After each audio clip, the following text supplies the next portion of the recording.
جلدی بیماریاں تو بے شمار ہیں، اگر ہم گننا چاہیں تو میرے خیال میں اس پروگرام میں ناممکن ہے، لیکن ہمارے ہاں جو عام بیماریاں ہیں ان میں سب سے اہم خارش ہے، چنبل یا جس کو ایگزیما بھی کہتے ہیں، اس کے علاوہ رنگ ورم، داد اور پھوڑے پھنسیاں ہیں۔ تو پھر ڈاکٹر صاحب آج آپ ہمیں خارش کے متعلق کچھ بتائیں کہ یہ کس طرح شروع ہوتی ہے یا اس کی کیا وجوہات ہو سکتی ہیں؟ خارش ایک متعدی بیماری ہے جو کہ ہمارے ملک میں بہت ہی عام ہے۔ یہ ایک خاص قسم کے جراثیم سے پھیلتی ہے، یا اس کو ہم چھوٹے سے کیڑے بھی کہہ سکتے ہیں، جس کو سارکوپٹس کیبیائی کہتے ہیں۔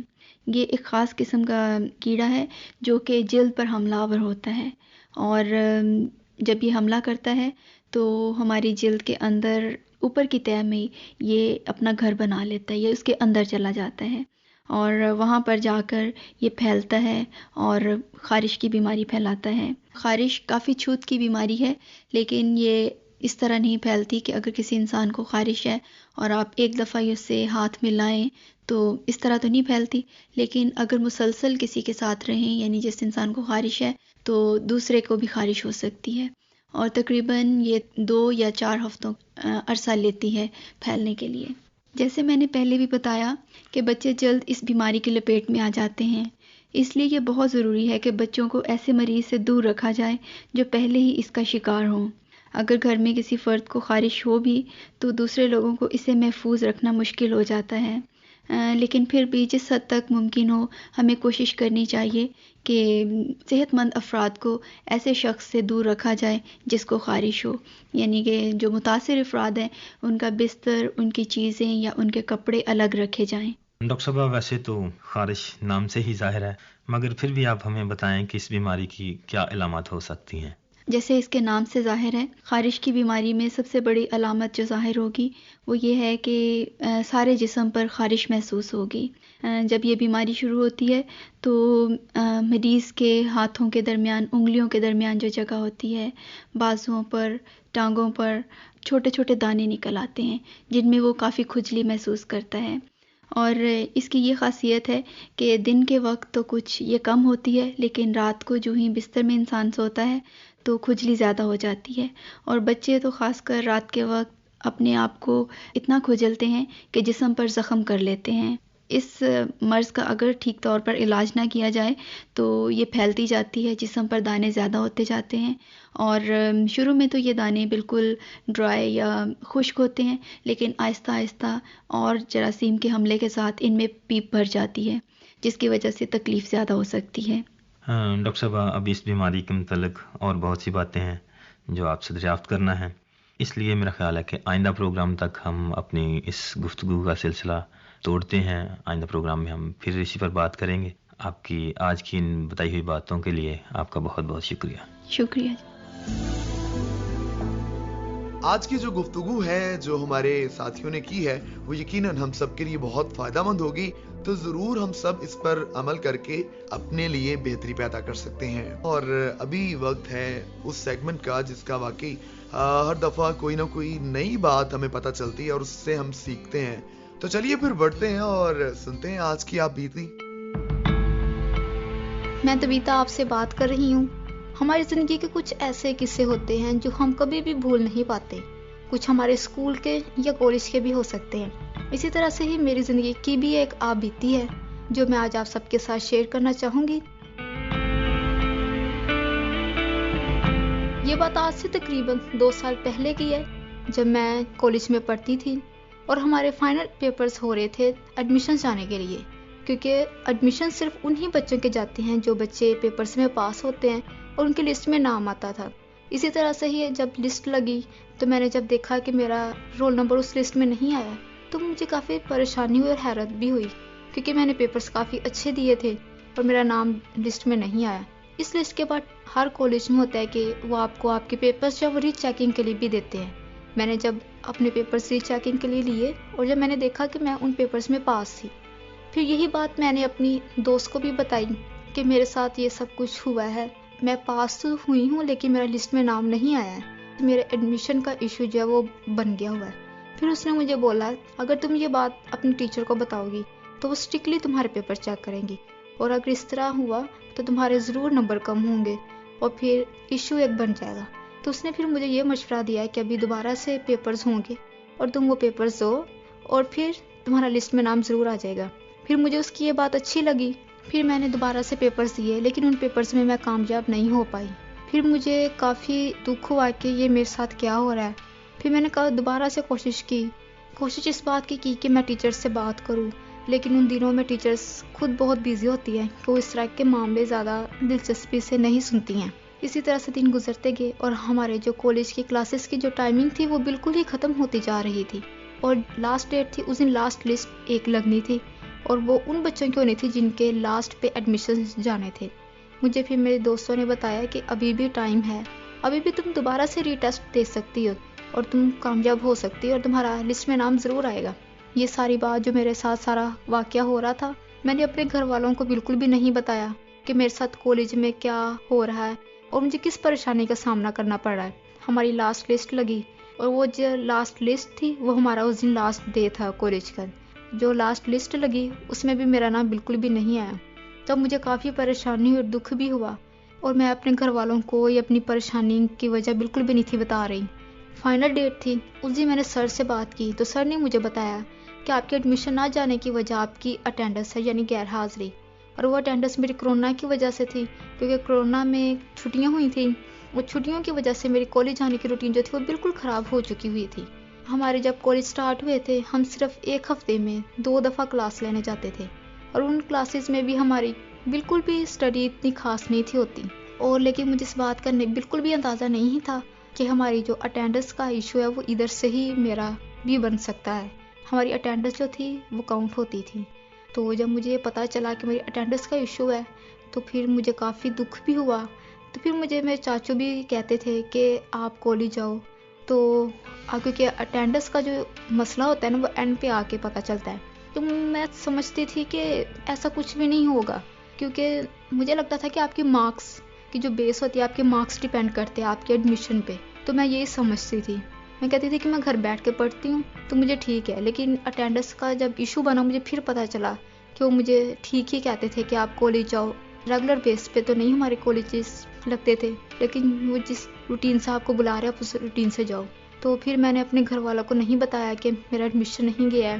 ان سے میں نے ایسے باتیں چھپاتی رہی، جھوٹ بولتی رہی اور دن گزرتے گئے. پھر اس کے بعد مجھے ان سب کا یہ نقصان ہوا کہ جن بچوں کے پہلے پیپرز ہو چکے تھے ان کو گورنمنٹ کی طرف سے کچھ آرڈرز ملے تھے کہ ہر بچے کو اچھے نمبرز دے کے پاس کیا جائے گا اور کوئی بھی بچہ بالکل بھی فیل نہیں ہوگا.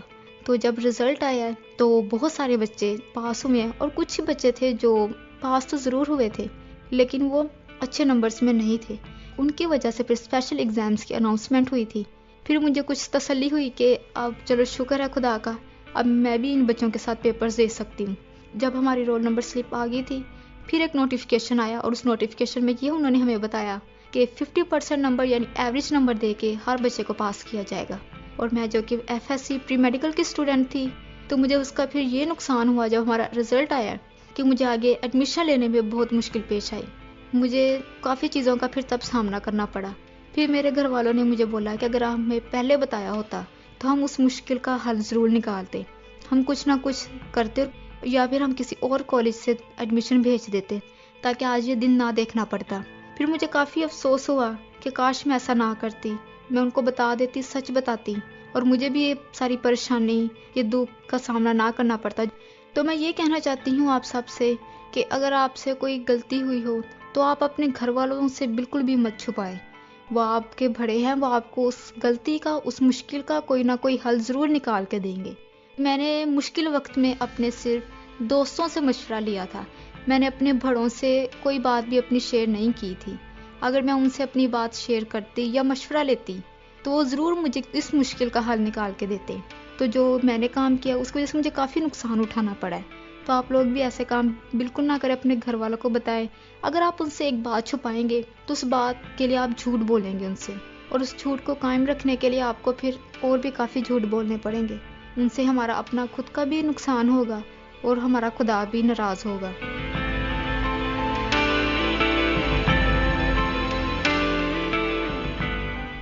تو آج کی آپ بیتی بہت ہی سبق آموز تھی کہ ہمیں جو بھی مشکلات درپیش ہوں ہمیں اپنے والدین سے ضرور ان کا ذکر کرنا چاہیے تو بالکل عظما آپ نے ٹھیک کہا کہ ہمیں اپنی مشکلات کو اپنے بڑوں سے، اپنے والدین سے یا ان مخلص ساتھیوں سے ضرور شیئر کرنا چاہیے جو ہماری بھلائی چاہتے ہیں، اور سب سے جو اعلیٰ، سب سے مخلص ذات ہے وہ خدا تعالیٰ کی ہے۔ تو آئیے ہم خدا تعالیٰ کے حضور بھی جھکیں، اور میں آپ کو بتانا چاہتا ہوں کہ ہماری جو ساتھی پریزنٹر ہیں ریبا نعیم صاحبہ، گزشتہ دنوں میں ان کے والد صاحب خداوند تعالیٰ میں سو گئے، تو ان کے خاندان کے لیے بھی ہم تسلی اور تشفی کی دعا کریں گے۔ جی بالکل، تو آئیے پھر اپنے سروں کو خداوند کے حضور جھکاتے ہیں اور مل کر کرتے ہیں دعا۔ قادر مطلق آسمانی باپ، ہم بہت ہی عاجزی اور انکساری کے ساتھ آپ کی حضوری میں آتے ہیں، اور خداوند پاک خدا، ہم آپ کی حضوری میں التجا کرتے ہیں بہن ریبا نعیم کے لیے، ان کے خاندان کے لیے۔ خداوند ان کے خاندان کو اپنی تسلی عطا کر دیجیے، اور خداوند پاک خدا، ہم آپ سے التجا کرتے ہیں ہمارے ملک پر رحم فرما دیجیے اور فضل بخش دیجیے کہ ہم اپنے ملک کی بہتری اور ترقی میں کردار ادا کر سکیں۔